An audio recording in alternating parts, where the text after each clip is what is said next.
Capítulo 24. Resultaba extraño marcharse otra vez a otro país. Justo cuando habíamos aprendido a hablar francés bien, dijo Max. No hubo ocasión de decir adiós a Madame Sócrates, porque estaba todavía de vacaciones. Ana tuvo que dejarle una nota en el colegio, pero fue con mamá a hacerle una visita de despedida a la tía abuela Sara, que les deseó suerte en una nueva vida en Inglaterra y se mostró entusiasmada ante las noticias de la película de papá. Por fin hay alguien que pague a ese buen hombre, dijo. Hace mucho tiempo que deberían haberlo hecho. Los Fernand volvieron de la costa justo a tiempo de que las dos familias pasaran una última tarde juntos. Papá se les llevó a todos a cenar fuera para celebrarlo y prometieron volverse a ver pronto. Volveremos a Francia a menudo, dijo papá. Llevaba una chaqueta nueva y el aspecto de cansancio había desaparecido totalmente de su rostro. Y ustedes tienen que venir a visitarnos a Londres, dijo mamá. Iremos a ver la película, dijo Madame Fernand.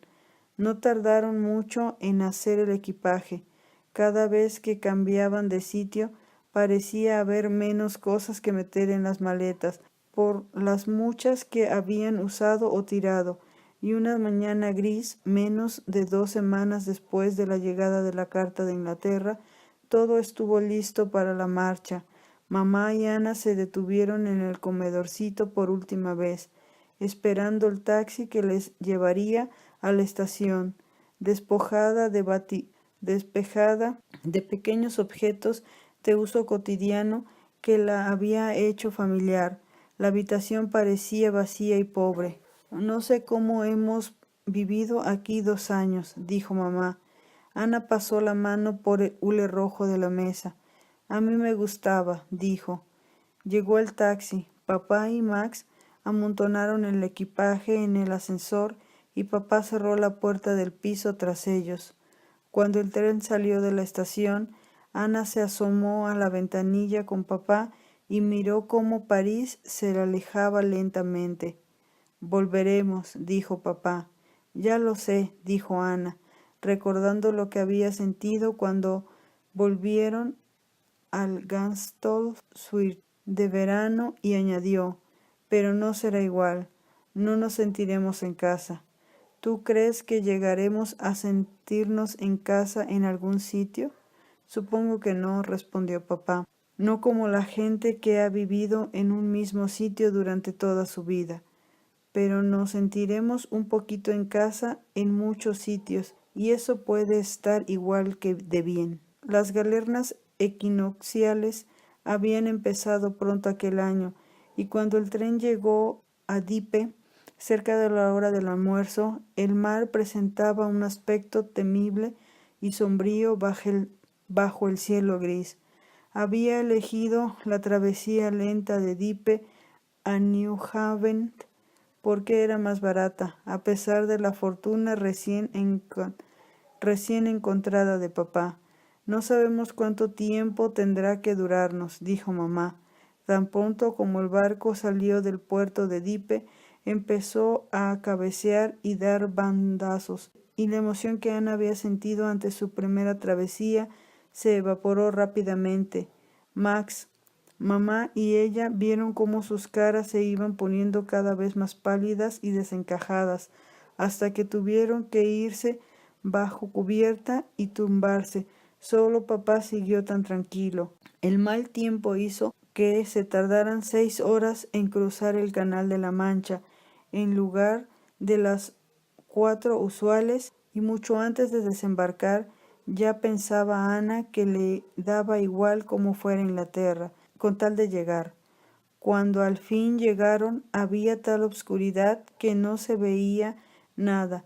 El tren correspondiente al barco había partido hacía tiempo, y un mozo de la estación, amable pero incomprensible, les acomodó en el tren lento con destino a Londres.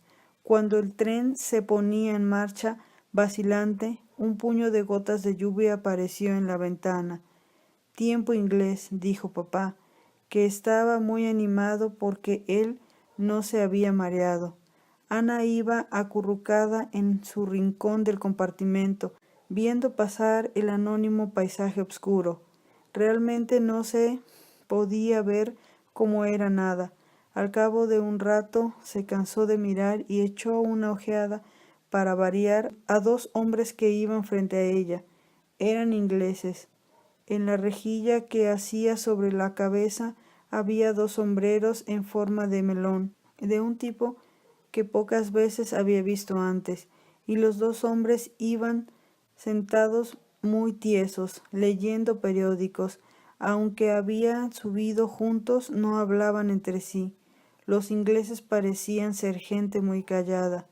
El tren aminoró la marcha y se detuvo, por 10ª vez, en una pequeña estación mal iluminada. ¿Dónde estamos?, preguntó mamá. Ana leyó el nombre que parecía en el cartel iluminado. En Bovril, dijo. No puede ser, dijo Max. El último sitio donde hemos pasado se llamaba Bovril. Mamá, todavía pálida de la travesía, miró. Es un anuncio, dijo. Bovril es una clase de comida inglesa. Me parece que lo toman como la fruta en compota. El tren siguió arrastrándose por la oscuridad y a Ana le entró sueño. Había algo conocido en la situación, su cansancio, el sonido de las ruedas del tren y la lluvia tamborileando en los cristales. Todo había ocurrido antes, hacía tiempo, antes de que pudieran recordar cuándo se quedó dormida. Cuando se despertó, el tren iba más deprisa, y por las ventanillas se veía pasar luces rápidamente. Se asombró y vio calles mojadas y farolas, y casitas que parecían todas iguales. Ya estamos entrando a Londres, dijo mamá. Las calles se hicieron más anchas y los edificios más altos y más variados, y de pronto el sonido de las ruedas cambió y estaban atravesando un puente sobre un río ancho. El Támesis, exclamó papá. Estaba bordeado de luces por las dos orillas, y Ana vio algunos coches y un autobús rojo circulando por debajo de ellos. Luego el puente se acabó, el río quedó atrás, y como si sobre el tren hubiera echado un cajón, de repente apareció a su alrededor la luminosidad de una estación con andenes, mozos y mucha gente. Habían llegado.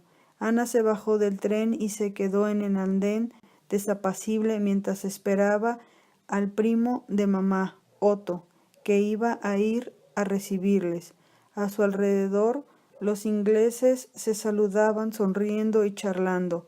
¿Tú entiendes lo que dicen?, preguntó Ana. Ni palabra, contestó Max. Ya verás cómo dentro de unos meses lo entenderemos, dijo Ana. Papá había encontrado mozo, pero el primo Otto no se le veía por ninguna parte, de modo que mamá y papá fueron a buscarle mientras los niños se quedaron con el equipaje. Hacía frío. Ana, que se sentó sobre una maleta, y el mozo le sonrió. «Francis», preguntó. Ana sacudió la cabeza. «De Utz». Ana asintió. «Ah, de Utz», dijo el mozo, que era un hombrecito regordete con la cara colorada. «Itla», añadió. Ana y Max sonrieron. No sabían lo que quería decir. «Itla, Itla», repitió el mozo. Se colocó un dedo debajo de la nariz como si fuera un bigote y levantó la otra mano alzando el saludo nazi. «Hitler». «Ah, Hitler», exclamó Max. «¿Aquí hay nazis?», preguntó Ana. «Espero que no», dijo Max. Los dos sacudieron sus cabezas con vehemencia y pusieron gesto de desaprobación. «No», dijeron, «no Hitler». Eso parecía gustarle al mozo. «Hitler», empezó. Miró en torno para ver si alguien le estaba mirando y luego escupió enérgicamente en el andén. «Hitler», replicó. Eso era lo que pensaba de él. Todos sonrieron y el mozo estaba empezando a hacer otra imitación de Hitler con el pelo aplastado sobre la frente cuando mamá apareció por un lado y papá y el primo Otto aparecieron por el otro. «Bienvenidos a Inglaterra», exclamó el primo Otto, abrazando a mamá. Luego, al ver que mamá titiritaba un poco, añadió en tono de reproche: «En este país hay que llevar siempre ropa interior de lana».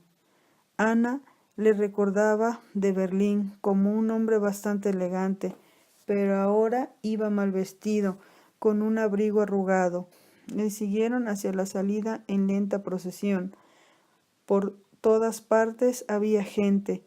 La humedad era tan grande que parecía como si del suelo saliese vapor, y a Ana se le llenó la nariz del olor a goma de los impermeables que llevaban casi todos los ingleses. Al final del andén había un pequeño atasco, pero nadie empujaba ni daba codazos como era habitual en Francia y Alemania. Cada uno esperaba su turno. En medio del aire brumoso resplandecía un puesto de frutas con naranjas, manzanas y plátanos amarillos, y había un escaparate enteramente lleno de caramelos y bombones. Los ingleses habían de ser ricos para poder comprar aquellas cosas. Pasaron junto a un policía inglés con un casco muy alto y otro con una capa mojada. Fuera de la estación, la lluvia caía como una cortina reluciente, y Ana vio vagamente una especie de plaza. De nuevo tuvo la sensación de que todo aquello había sucedido antes. Ella había estado bajo la lluvia afuera de una estación y hacía frío. «Espérenme aquí, voy por un taxi», dijo el primo Otto, y también aquello sonaba conocido. De pronto todo se le juntó, su cansancio, la mala travesía y el frío. Notó un gran vacío en la cabeza, y la lluvia parecía rodearla por todas partes, y el pasado y el presente se confundieron, de modo que por un instante no supo dónde estaba. «¿Estás bien?», le preguntó papá, agarrándola por un brazo al tamborilear ella un poco, y el primo Otto dijo con voz preocupada: «Debe resultar muy difícil pasarse la infancia cambiando de un país a otro». Al oír esas palabras, algo se aclaró en la mente de Ana. «Infancia difícil», pensó. El pasado y el presente se disociaron. Recordó el largo y cansado viaje desde Berlín con mamá, con lluvia, y cómo ella había leído el libro de Gundert y deseado tener una infancia difícil para poder llegar a ser famosa algún día. ¿Sería que su deseo se había hecho realidad? A su vida desde que salió de Alemania, ¿se le podía llamar realmente infancia difícil? Pensó en el piso de París y en el de Gaston Swirch. No era absurdo. Algunas cosas habían sido difíciles, pero siempre había sido interesante y muy a menudo divertido, y mamá y papá y Max y ella casi siempre habían estado juntos. Mientras estuvieran juntos no podía tener ninguna infancia difícil. Suspiró un poco alrededor de su esperanza. «Qué lástima», pensó, «a este paso nunca seré famosa». Se acercó más a papá y metió la mano en el bolsillo de él para calentarse. Entonces volvió el primo Otto con el taxi. «Aprisa», gritó, «no puede esperar». Todos se apresuraron. Papá y el primo Otto tomaron el equipaje y el taxista lo atiborró detrás del taxi. Mamá se resbaló en el suelo mojado y estuvo a punto de caer, pero el primo Otto la sujetó. «Los ingleses llevan todos suelas de goma», gritó, empujando la última maleta. Luego todos se amontonaron en el taxi. El primo Otto dio la dirección del hotel. Ana apretó la cara contra la ventanilla y el taxi se puso en marcha.